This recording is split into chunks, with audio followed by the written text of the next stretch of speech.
Our first session today, we'll be joined by Andy Gao. He's a language teacher educator at the School of Education and University of New South Wales in Australia. So he's joining us from halfway around the world almost, depending on where you are. He's published widely on topics including language learning strategies, education policy, language teacher education, and international journals, including the ELTOC Journal, TESOL Quarterly, Modern Language Journal, and Teacher and Teacher Education. He's also a contributing author on OUP's position paper on learner agency, and he's going to actually speak on that topic today. He's going to talk about empowering learners with high agency practices.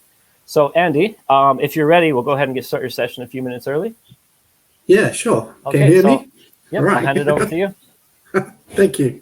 Well, okay, good morning from Sydney on Saturday morning. The weather is fine at the moment, but it will be raining in an hour or two. So thank you for coming to my session. My session is called Empower Learners with High Agency Practicing Teaching. Now, as Joshua just mentioned, that this talk is based on a position paper called Learner Agency. It was a great experience for me to work with a group of leading scholars in the field, including Professor Diana Larson-Freeman and Professor Sarah Mercer and Dr. Paul Driver in relation to this publication on learner agency. So the kind of ideas I will be sharing with you will be largely from this publication. So if you're interested in learning more about learner agency, please do go to the web link and download the position paper on learner agency. There are quite a few position papers published by OUP. I think are all wonderful, including ours. So please do go to check out the website and find out these wonderful position papers and wonderful ideas for learning and teaching. So what I will be covering today, I'll be trying to present learner agency as a pedagogical focus, and I'll explain what learner agency is. I will also sort of discuss the nature of learner agency as a situated phenomenon, and I'll be talking about the kind of considerations that we need to have when we're trying to promote learner agency. We are not naive people. We have to consider the complexity when we're trying to do something. And I'll share a few ideas, what we call high agency practices, which can be used in face-to-face on-site classrooms, but can be also used in face-to-face or asynchronous or synchronous online teaching. And I'll conclude my talk with a few important messages for language teachers and policymakers and for the broad audience who may be interested in learning more about the importance of learner agency in language education. The reason we need to talk about learner agency as a pedagogical focus because we know our language learners need to respond to a lot of things. They need to learn to respond to challenges in learning process, but there are also a lot of opportunities in the learning process within and beyond the classroom. And for this reason, we need to help our learners to develop skills and competence or strategies in negotiating complex contextual process, and they can help. They can create enabling conditions to help them to learn better. So we can't really just teach them language. We have to build in capacity so they can deal with the complex process. They can create enabling conditions for learning beyond the classroom. That's the importance of learner agency as a pedagogical focus. And we know that as language teachers, we teach them language, but we also need to think about whether we can help our language learners to make a difference in their lives. We want them to maximize their potential in the learning process, but also in their life or career pursuits. And we know that as learning never ends, there's so many new things coming up every day. So we need to help our language learners or our students become lifelong learners. And that's why we've been talking about development agentic language learners as educational goal. because we believe learners are subjects who can act rather than objects can be acted upon. They need believe, and they need act like author of their learning process rather than being told to do many things by language teachers. And Professor Saramasa believed that language learners should believe that they make a difference to their learning. They can author their own learning. They can manage their own learning process rather than being told by their teachers or someone else to do a lot of things in the learning process. Now, I really like this quote from Professor Diana Larson-Freeman, who talks about what it means to be language teachers. And language teachers, we used to believe that we teach language, but Professor Larson-Freeman reminds us that we not only teach language, but also we teach learners, we grow learners. And one thing that we need to grow or need to nurture among language learners, learner agency. So you may wonder what learner agency is, and there's of course that very well. There are different ways to define learner agency, and the different researchers will define learner agency in different ways. But let's take this important question from a different perspective. I want you to think about what kind of language learners you want to have in your classroom. What kind of learners you want to have well, like in your classroom, what you want them to do, or you want them to be alike. Can we have this poll? Yeah, please fill in as many answers as you want, and let's see what your answers are like.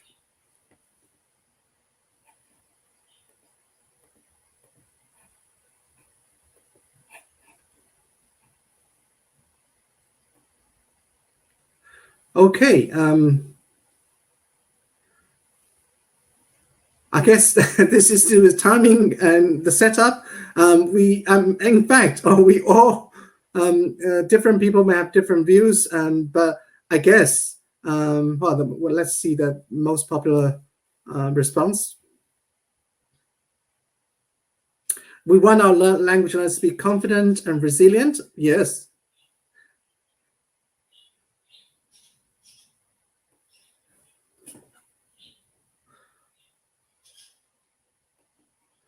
Right. I mean, the kind of questions you ask it, the kind of poll you ask it to respond to refer to the kind of different attributes language learners the kind of language learners we want to have in our language classrooms, including their behaviors, including their belief and their attitudes, or their emotional aspects of learning. So, well, let's go through the list of things that you ask it to choose from.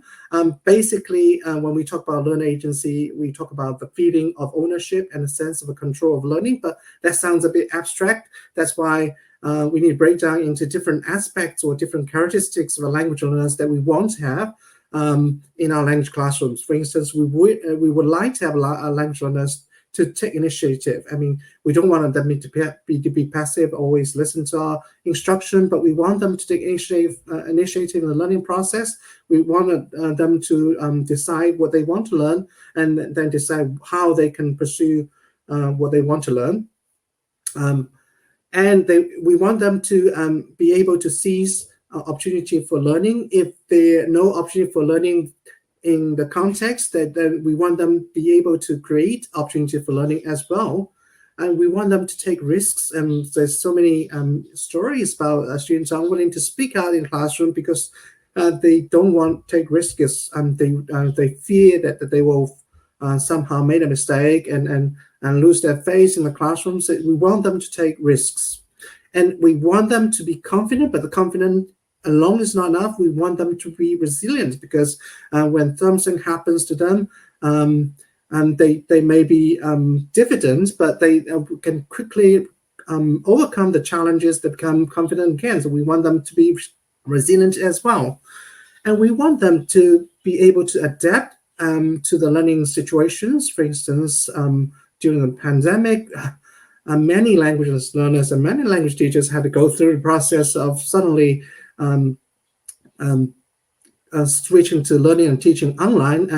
And they used to, I probably now in a lot of contexts, we now go back to classroom to learn language and teach language as well. But when pandemic suddenly hit, and a lot of students had to switch to learn a language online, so they have to adapt the new norm or new situation, and they need to persevere in the new situations. And we want them to have a growth mindset, because it's really important for people to have a growth mindset that believe that they can learn, they can adapt to new situation, they can learn despite the challenges, they can do something in their learning process, they can do something to achieve what they want to achieve, that they need to have a kind of growth mindset. All these ideas, the kind of a good attributes or characteristics language learners we want to have are to do with what we call a learner agency in this talk. And when I talk about learner agency, a lot of people will ask me questions. So how does this notion of learner agency differ or relate to other concepts you may have been familiar with? For instance, a lot of people may be familiar with the notion of learner autonomy. Some of you maybe work in self-direct learning center. You may have heard about the notion of self-efficacy. That self-efficacy is definitely closely related to growth mindset. And you have heard about self-regular learning and self-access and self-learning. All these important, highly relevant concepts or notions to do with language teaching and language learning. And of course, they are related concepts. And agency has a lot to do with these concepts that we are familiar with in language education. Like, that's a bit complex for me to explain the differences and connection between agency and all these related concepts. Let me just put it in a very simple way. I will argue that agency is a root and of the kind of concepts like learner autonomy, self-direct learning that you are familiar with. And these concepts, or like learner autonomy or self-direct learning, are all expressions of agency. Agency is the root, and these concepts to do with self-related self-direct learning and learner autonomy, they are expressions of agency. And most people will try to pursue the following clarification between agency and autonomy, because I have done a lot of work on learner autonomy and also have done a lot of work on learner agency. So they keep asking me what the difference between the two.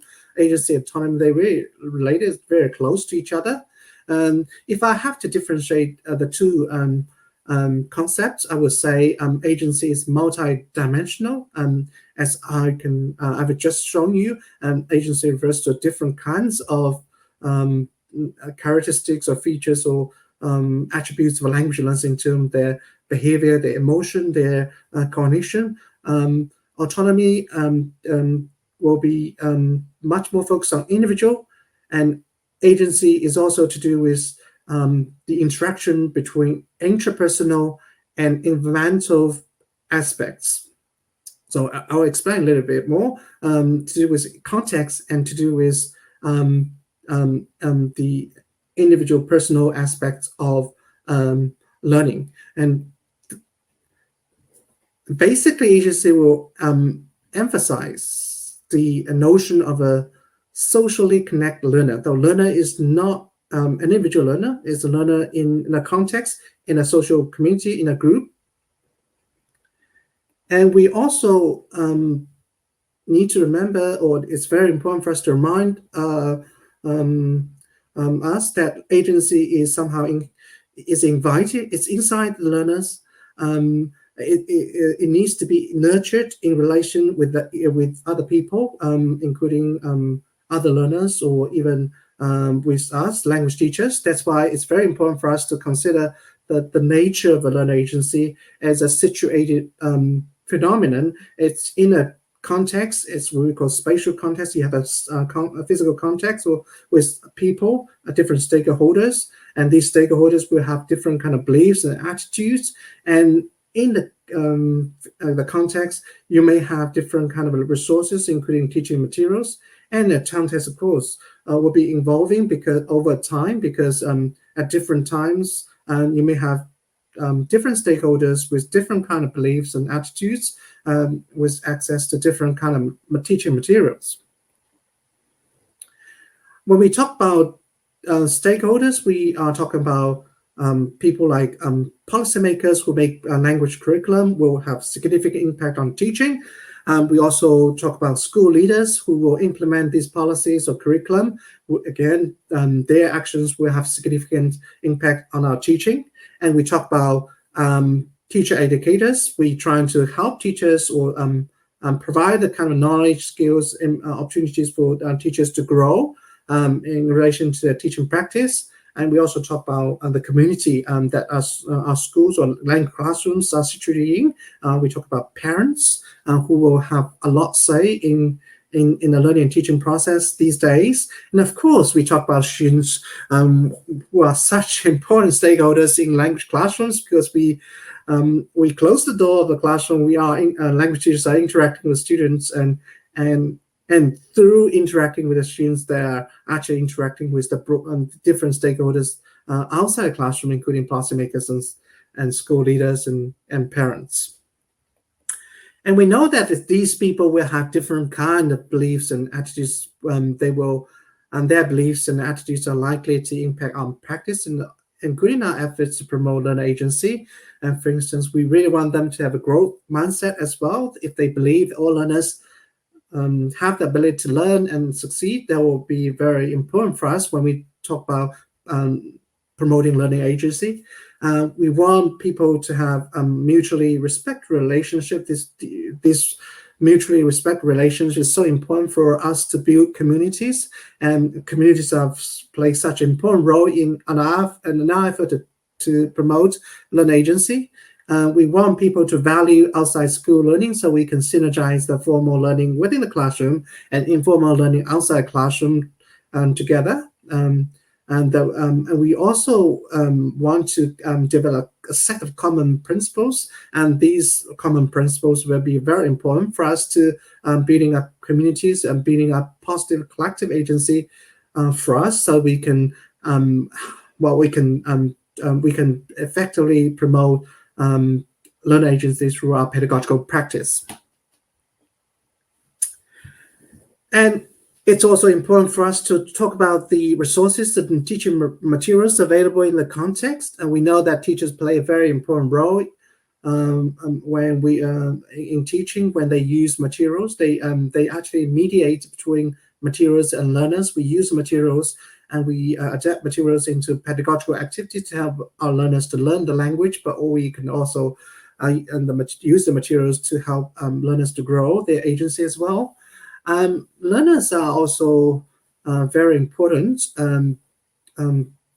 stakeholders when we talk about the use of teaching materials. We used to think learners are passive recipients of teaching materials, but they're actually very active users of teaching materials. They can also become creators of materials, which I think I've seen so many examples where language learners create digital materials. And for some reason, I think some language learners are particularly good at using the internet or technologies to create materials, and then language teachers sometimes, I have to say. We also recognize that materials these days are quite different from the kind of materials I used to have when I was a language learner, a student in schools. Materials nowadays have a lot of the multimodal learning resources. They may have pictures, they may have links to video, they may have links to internet. And the materials can also have a lot of activities, and they incorporate a lot of ideas for different activities that can be used to promote or facilitate different kind of learning that we I could never imagine that when that kind of learning was possible when I was a student or when I was a learner in school.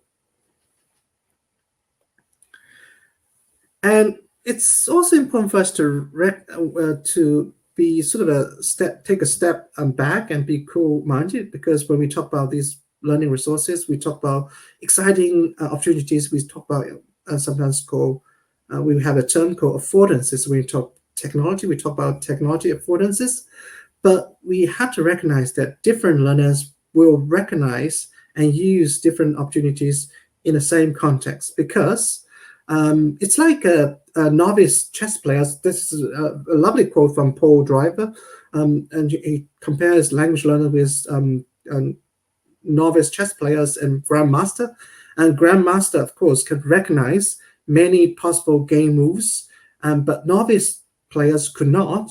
And how can we help novice chess players become grandmasters? That's our role as language teachers, and if we can somehow manage to promote learner agency in our language learners, we can essentially help our novice language learners, novice chess players, into grandmasters learning. But because a learner agency is a situated phenomena, so we need to have some sort of considerations when we talk about developing learner agency. We're not naive. We know that teaching happens in a complex situation. So we need to think about quite a few things. For instance, we need to think about the context, because context obviously plays a critical role. We know the curriculum may have different kind of values, and they have different kind of learning progression, and we also need to consider specific lesson objectives that we need to achieve. We need to think about course content, and we also need to think about the kind of roles of teachers and learners that somehow are regulated sometimes by the curriculum or sometimes by the cultural expectation. And we also need to think about available activities and feedback, preferred feedback modes, or assessment activities, the importance of assessment in the context. All these things that make up the learning context and will have important role in mediating or impacting our efforts to promote learner agency. And we also aware, language teachers, we have many things to do in teaching. We need, for instance, to maintain classroom interaction, and we need to engage language learners and all these things. And so it's teaching is a very complex things. We also need to consider the characteristics of language learners. They have different kind of prior learning systems. They may have they are young, or they are old, or they have they are university students. They are secondary school students who need to take high-stake examinations. So these are very important considerations we need to have. Can you? Well, maybe we can have another poll. What kind of things that may prevent you from promoting learner agency in teaching? So what will undermine efforts to promote learner agency in teaching?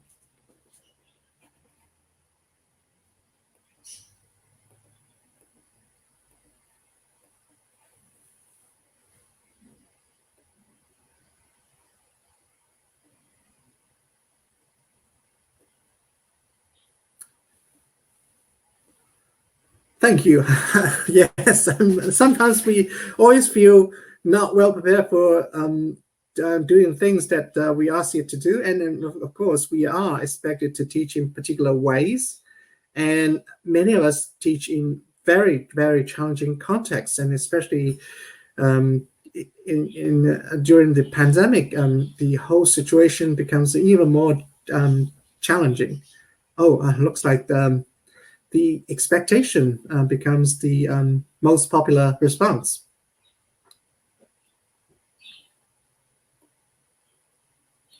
I'm sure because you are somehow forced to take only one answer. So all the answer may apply to you, but somehow you're forced to take one answer. I know it's a bit painful, but I'm sorry about that. But it looks like the expectation becomes the most important factor that might undermine our effort to promote learner agency in teaching.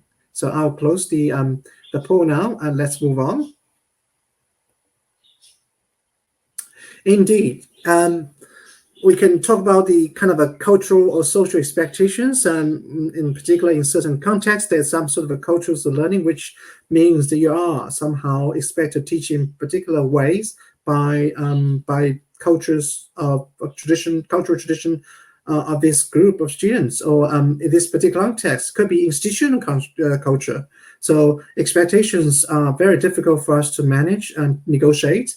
And a lot of us feel we are unprepared, really, and it's a very challenging situation for us. We have busy schedule. We don't have time. We don't have space. But it's great that you come to this session and to listen to us, to give us an opportunity to share some ideas with you. And sorry. We also need to respond to different kinds of students, issues like age, experience, knowledge of English, their attitudes, and diversity of students in a classroom. In one classroom, these are very important challenges for us to respond to when we're trying to teach, or when we're trying to promote an agency in teaching. And there are also other issues like to do with contextual conditions, resources, and that could mean physical conditions, large classroom, or lack of material resources, and the challenge of high-stake tests.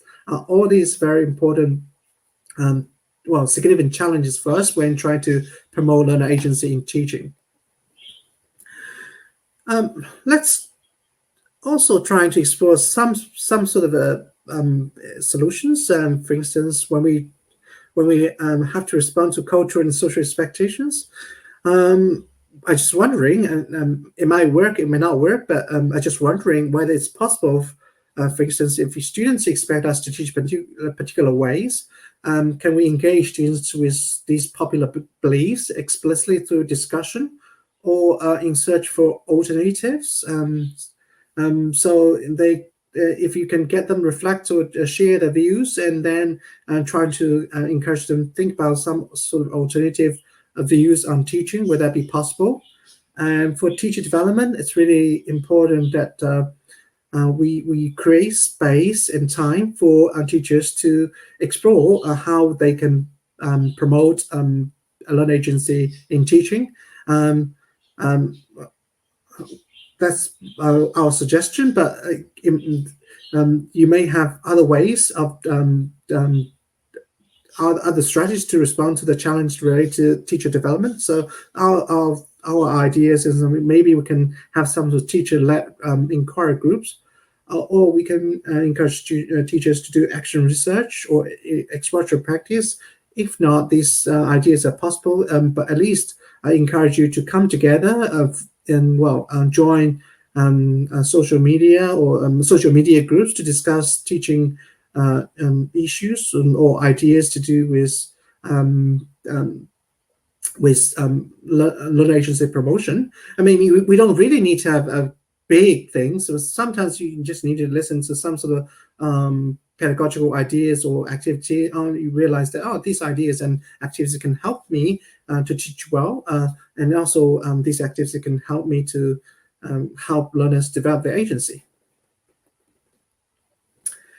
And it is quite challenging for us to deal with individual differences of language learners, and it's probably too much for us to ask people to develop tailor-made and appropriate practice for different students. But I think technology now allows us to create some sort of differentiation in instruction in a much more convenient way than before. And for instance, and another challenge to do with contextual condition resources. For instance, big class and wonder whether technology will enable us to divide a big class into smaller groups. For instance, when we use Zoom, we can somehow create Zoom breakout groups, and where we can move around in different Zoom breakout groups to see how things going on in different groups. So there are possible solutions to these challenges, but it's just we need to keep engaging with these issues. And when these challenges occur in our teaching, we will sort of explore with each other. It's better to be in a group, and so we can pull all the wisdom of different people in the group and come up to come up with some sort of a creative solution to the challenges we may have to deal with.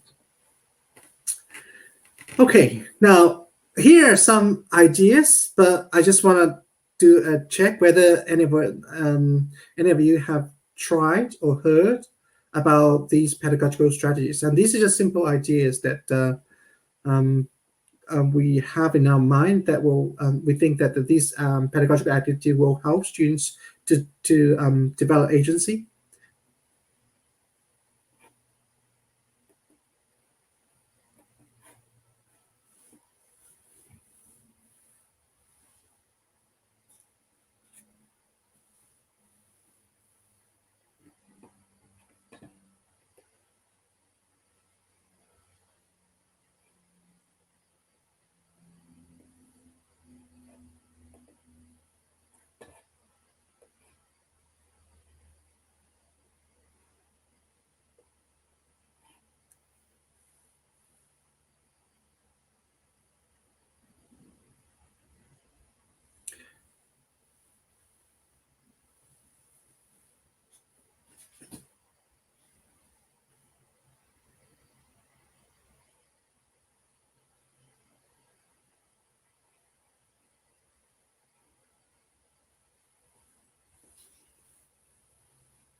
Right. It looks like you are familiar, or you have used, or you have heard of all these activities. So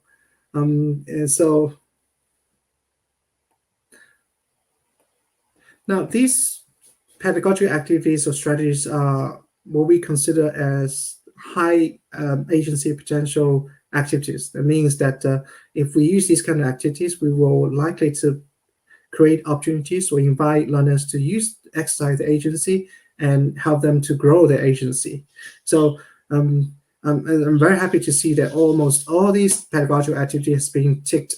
And this means that we're not talking about absolutely new ideas. And this is very important for us to remember. When we talk about promoting learner agency, we're not trying to get you to think about new ideas, new activities. We're trying to get you to reflect on the kind of activity you have tried or you have heard of. You might want to try, but you haven't got time to try.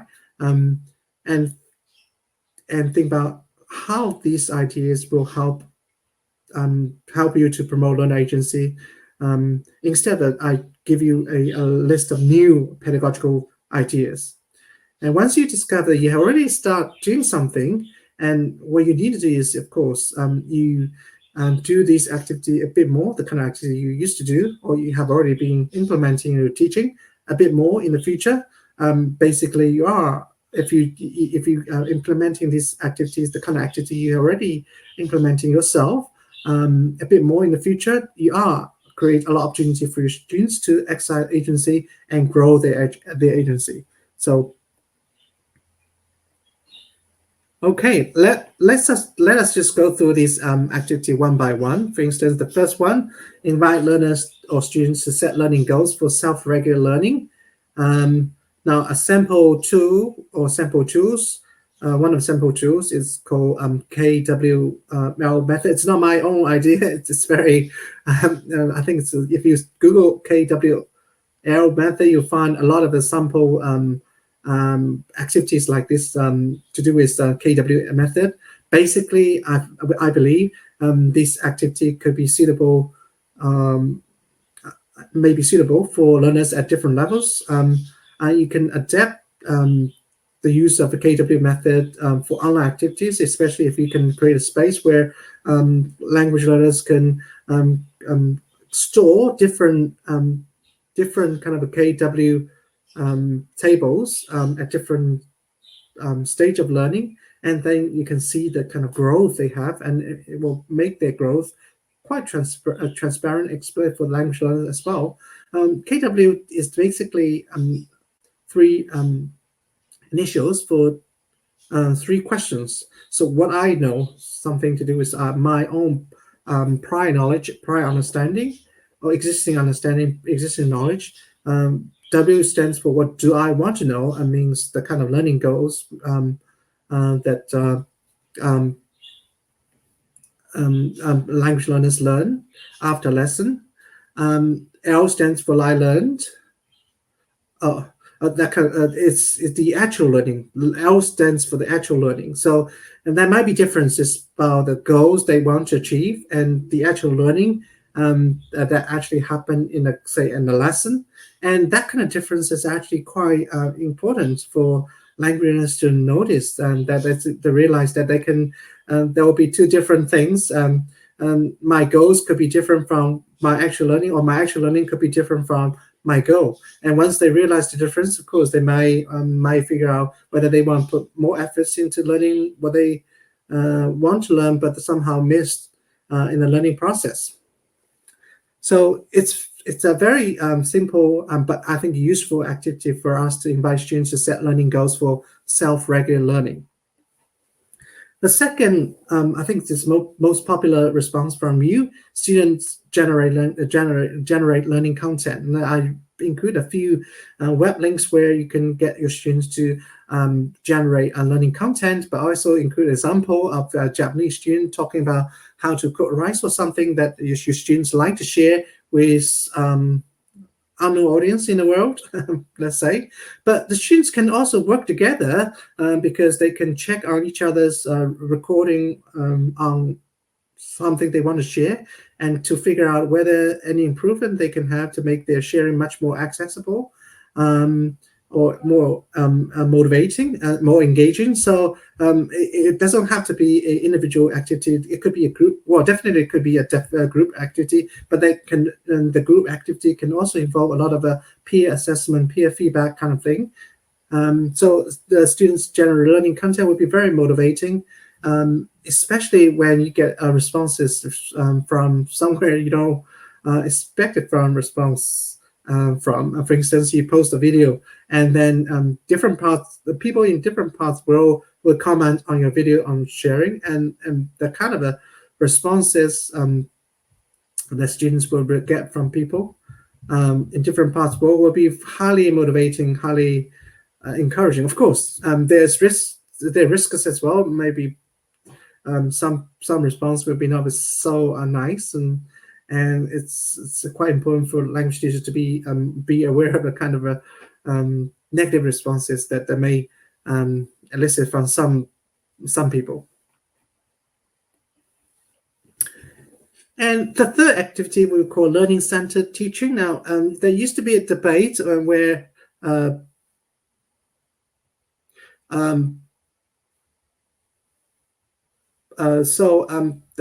when we used to have the kind of debate of whether we should make teaching learner-centered or teacher-centered is not good. We know there's kind of debate, so we should get rid of teacher-centered teaching, and we really need to have folks have learner-centered teaching. Now, that debate between learners versus teachers is not particularly helpful, because we really need to move beyond this kind of debate, learners versus teachers. Learners and teachers need to work together, and they need work on learning, that learning that the students and teacher want to see happening in the class. And so you can start with a lesson with some sort of a poll, and to check out whether what kind of things that your students are interested in learning about in this lesson. And then teachers can work with learners together to help learners to achieve the kind of thing they want to learn. And if you read the Learner Agency position paper, we talk about mystery box. I don't know whether you heard about mystery box, and it's something like that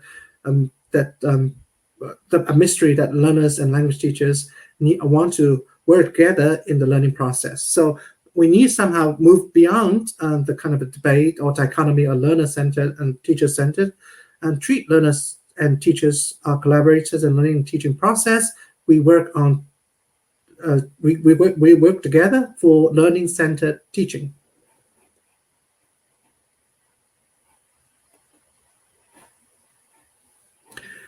And we can also talk about open-ended activities, and that idea of open-ended activity becomes very important because we are talking about students of different readiness level of readiness for learning in one single classroom. So we need somehow develop a kind of tailor-made activities, which can be quite challenging when we talk about differentiation, because we are often we have very large classroom. But when we develop activities, if we can somehow building some sort of elements to allow learners to have choice, they can choose something more challenging, or they can go to the more manageable learning outcome for themselves. That will be great, because then each of them will have a sense of achievement, because within the kind of a level of the capacity they are at, and they manage to learn something in addition to what they have already learned. And different learners, of course, will have different kind of outcomes, but each of them feel that they have learned something, that they feel they can learn something, and they have the ability to learn something. And that kind of a development of self-efficacy is really important.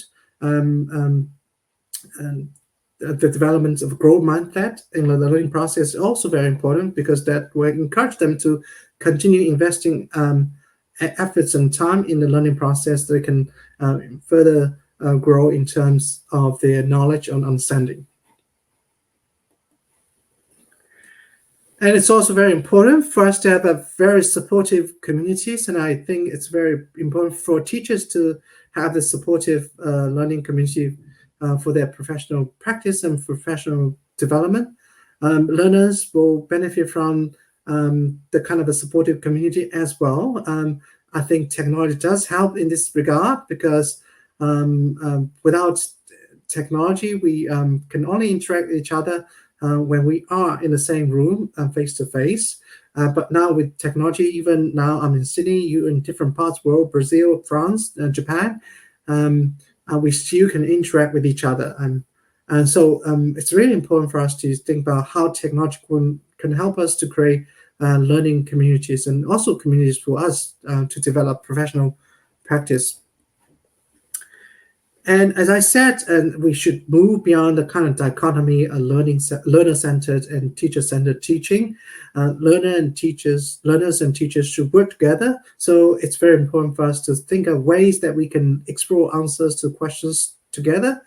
Although we say, well, we move beyond the kind of dichotomy of teacher-centered and learner-centered teaching, but it's important for us that we don't not dominate. So we will create space and time for learners to contribute to the learning, and we will encourage learners and teachers to work together to co-construct knowledge.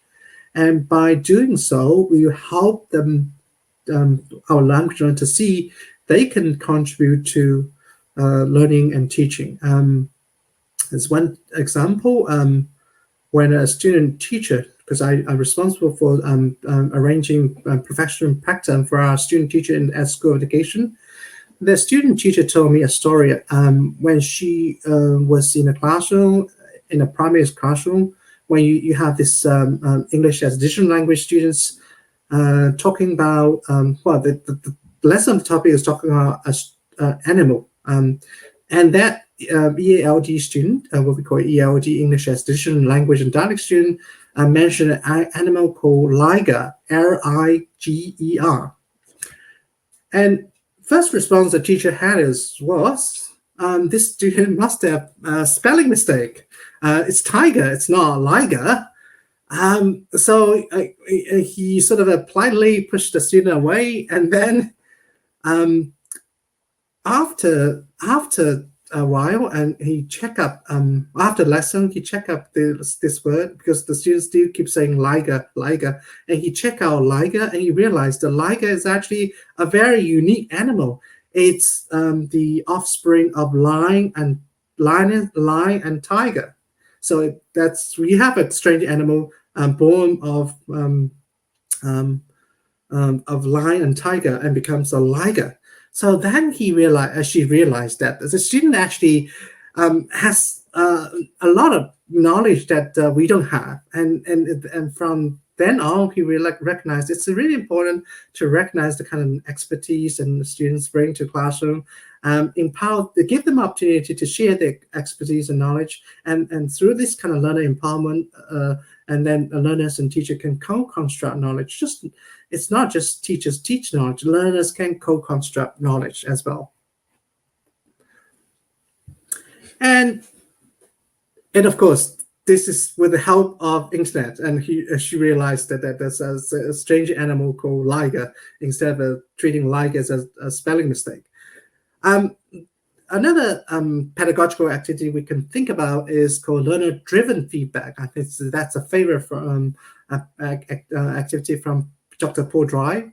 Learner-driven feedback means that learners can decide what kind of feedback they want to receive. The kind of format of feedback could be audio, could be video, could be written, and they can also decide on what they can receive feedback with, whether it's to do with grammar or whether it is to do with vocabulary. And this is a very interesting idea because we usually give feedback, and for me, I usually give written feedback, but students really want to know how I feel about when I give particular comment. They like to know whether I'm happy or I'm excited when I say your writing is exciting. The written feedback doesn't convey the kind of enthusiasm as an audio or video feedback will likely to convey to our students. So some students want me to give video feedback. Some students want me to give audio feedback, and some students probably prefer written feedback. So it's important for us to somehow adjust our feedback mode or the kind of things we give feedback on to our students' preference. And we can address our students' needs or their commitments much better if we can somehow accommodate their preference for the kind of a different feedback, the format of feedback, or the kind of things they would like to receive feedback on. And technology, of course, will help us a lot. And I think I've discovered this, that I can give alternative format of feedback by using Turnitin, because Turnitin allows me to give audio feedback and written feedback. And we can also talk about reciprocal teaching. We can model the teaching, but it's also important for us students or learners to learn how to teach each other. And even us, I remember the story about Liger. Actually, my student teacher learned a lot from this lesson, learned a lot from this particular student, English as additional language student. Initially, she thought it was a spelling mistake, but it turned out to be a great lesson. So I think our students have a lot of expertise, a lot of knowledge that they can share with each other. And we have this kind of activities, we have this kind of pedagogical strategies, we give them our students experiences.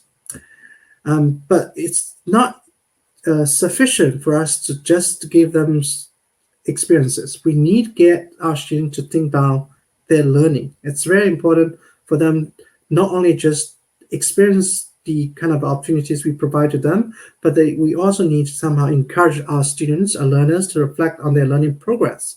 So that's why it's very important for them to think about how they have, what they have learned, how they have learned, and what they still need to or want to know. So creating this kind of a different kind of a version of a KWL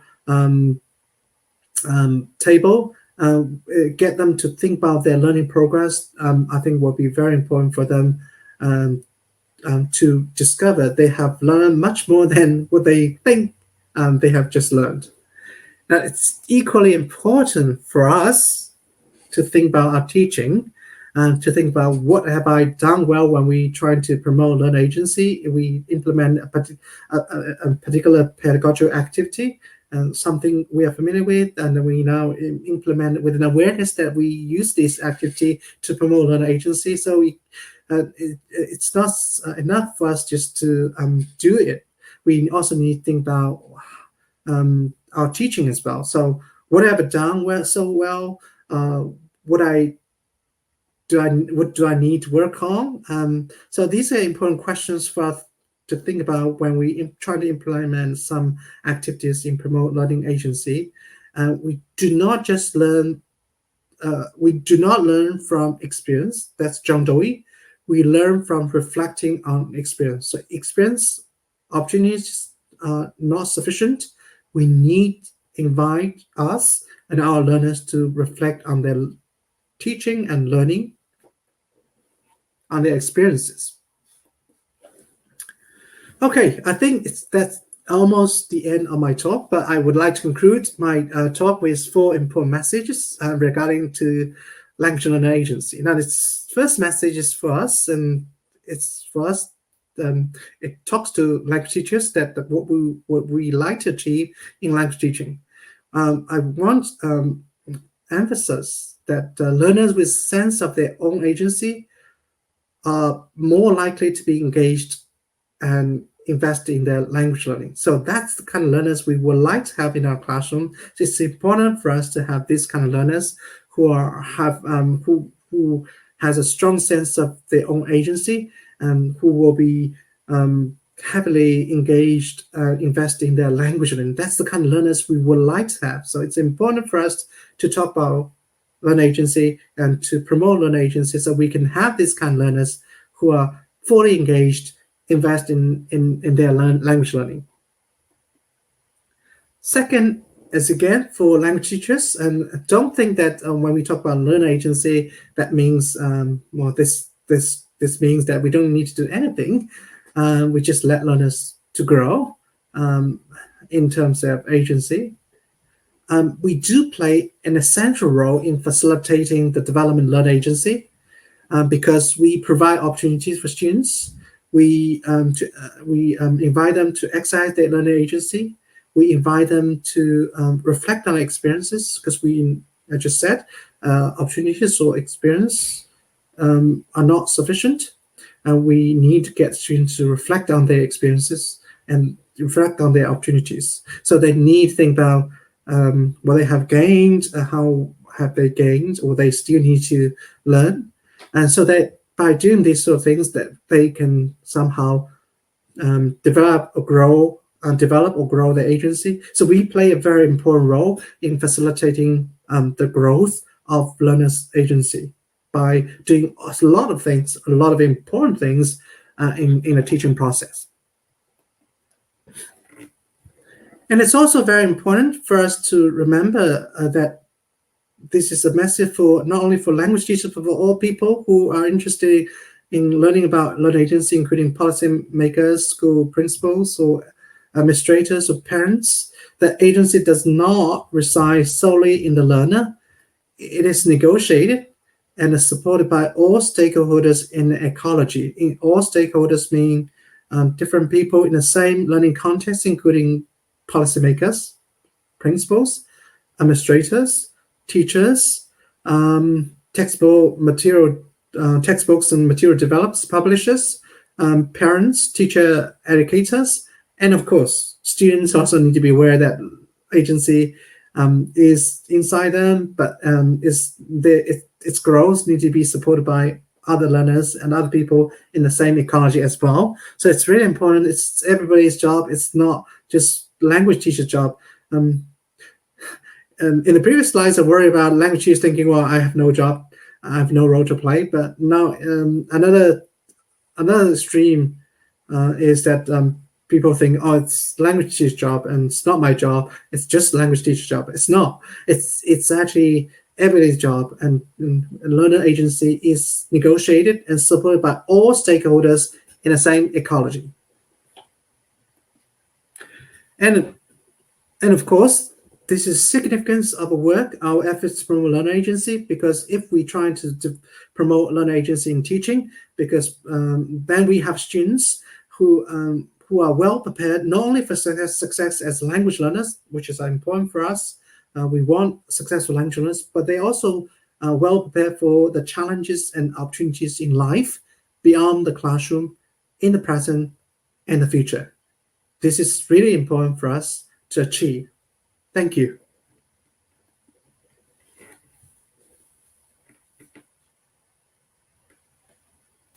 Okay, now should I try to Yep, respond? thanks, Andy. Let's put some questions on the screen. We've got a few questions from the audience, so I'll go ahead and put some on the screen for you to go through. So give me 1 second. Thank you.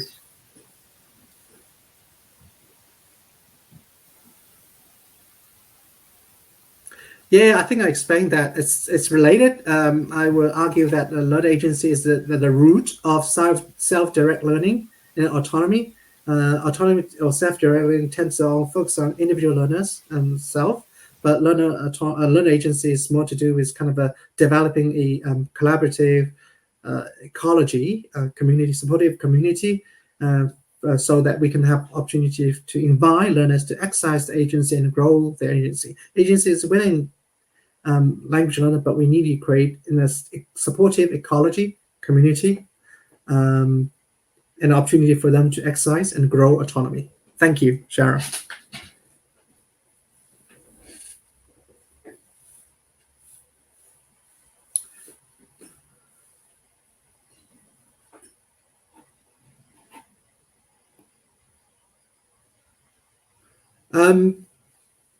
Now, this is a sort of a quite a sophisticated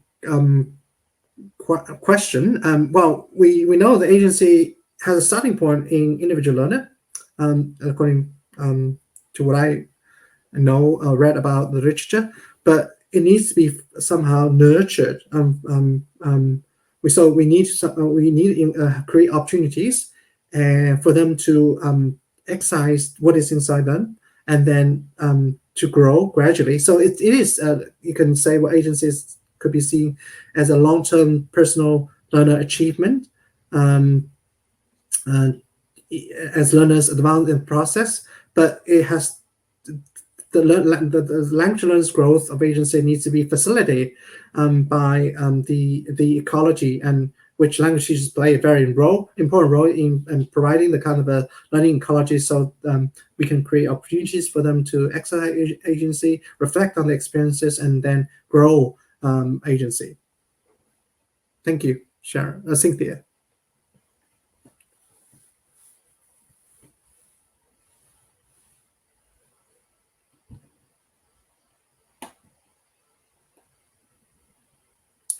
Yeah, I think this is really a challenge. It's a big challenge. In large classroom, it is a very significant challenge for us to think about how to promote learner agency. But even in the large classrooms, we may be able to create some sort of a opportunity for them to for students to voice their preference or their views on in relation to certain learning objectives or targets. So, for instance, I use this kind of quiz. I thought there is a quiz name, Kahoo. I don't know whether you heard about Kahoo. Yeah. Initially, I thought it was sort of funny kids kind of a game kind of thing, but I used it in my 200 students big lecture, and I used Kahoo. And students were found it's so motivating to use Kahoot. They can voice their views. They can contribute to the teaching progress by the kind of a preset polls or quiz. So once they feel that their voice can be heard through this way, they become much more involved in the learning process. Now, we can't obviously do a lot of things that are suitable for small class size, but in big classroom, you can think about how technology can enable you to allow students to have voice, to have their voice heard in the process of teaching. It can be quite motivating. Sometimes I thought it's entertaining, but it's really difficult for me to see the value of cool at first. But when I use it, I realized, oh gosh, students love it. Thank you, Nadine.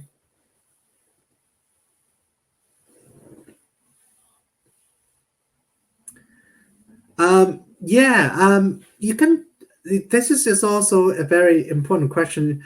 When students have a low proficiency, and you can also think about young language learners. But nevertheless, I mean, you can still find ways to engage them or allow them to voice their views and preference opinions. For instance, you can think about using first language strategically to get a sense of what's going on among students, and or use a simple visual tools to get them to voice their opinions and views as well. Multi-modality is a great idea because we don't need to just rely on language, but we can use other visual signs, or we invite them to use first language strategically to voice their views, preference, and opinions. Thank you.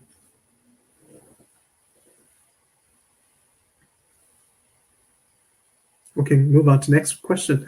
Thank you. Is there age limit for student autonomy? No, I don't think. I used to believe there must be an age limit, but when I realized that my daughter never listens to me, she wanted to do something of her own choice at very early age. So autonomy or agency within individual language learners. We just need somehow try to use this autonomy agency inside language learners to create opportunity for them to grow. Use this as a resource and then create opportunity for them to grow. So yeah, toddlers, early teens, they all have their views. Engage them to express their views, voice their opinions. That I think is a very important step. Thank you. Maybe next question.